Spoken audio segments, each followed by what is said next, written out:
Ito yung view ng barangay namin.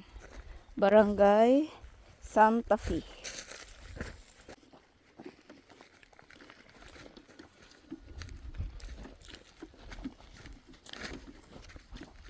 Let's go!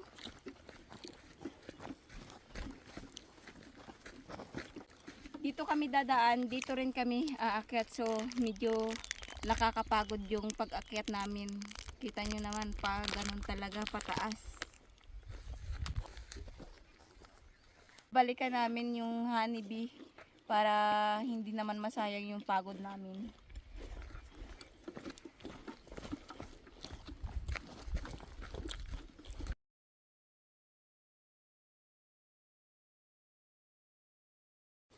Na-video to.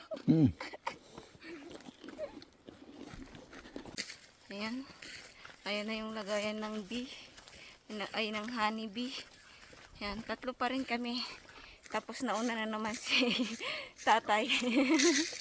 Mamaya hindi na naman kami magkita. So, binabaybay na namin yung patag. Pero, check my face. Sobrang pawis. Pero, okay lang yan.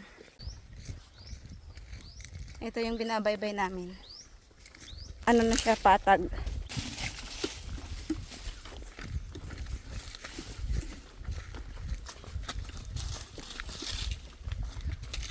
Medyo malapit-lapit na kami.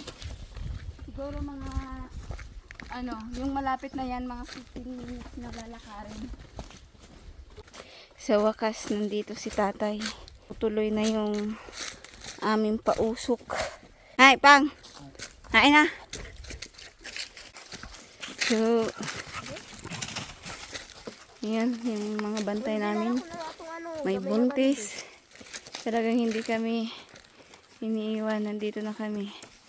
Dati, dyan kami naglalabantahan lang namin.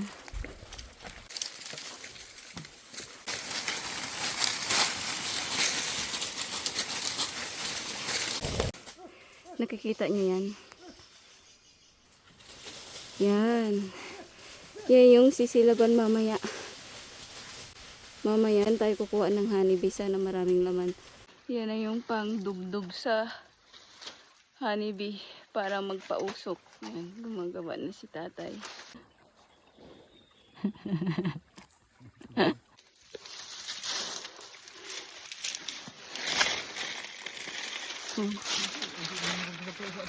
Woo! Bang.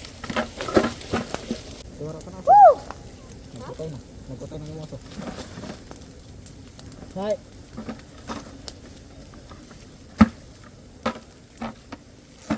Wait lang. So! Wait lang ka sipon. Abang na! Guys, ito na. Malalaman natin yung katotohanan. Ayan. Ayan na kayo. Tignan natin kung may kuha.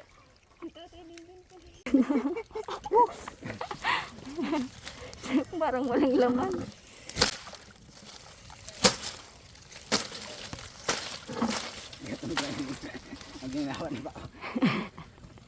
So guys, ayan. Ito na yung nakuha naming bee.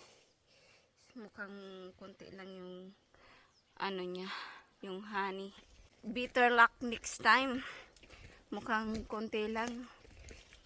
Hindi sulit yung pagod. Yung pagod namin ay halos isang buong araw.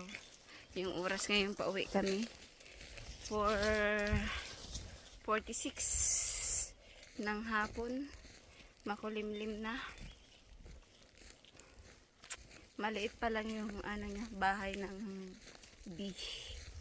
Hindi tayo papaldo ngayon. Paldo lang sa pagod. Babay na po. Thank you for watching. Babush!